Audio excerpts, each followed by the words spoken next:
In this video, I'll show you how you can move League of Legends to another drive. Now the way that you can do this is we want to open up our Riot Games folder.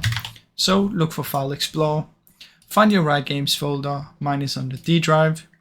Look here, Riot Games. Then what you want to do is you want to take Riot Games and you want to copy this and put it somewhere else. So you can move this to maybe your C drive or wherever you want to have it. Now after you've done that, you want to delete this one, come in here and find the folder, and then you want to find your League of Legends, right click on it, properties, and in start in, you want to replace this with your new one. So let's say you put it in here, you can simply click here, copy this and put it in here. And that's basically how you can do it. Now I really hope you enjoyed this short tutorial.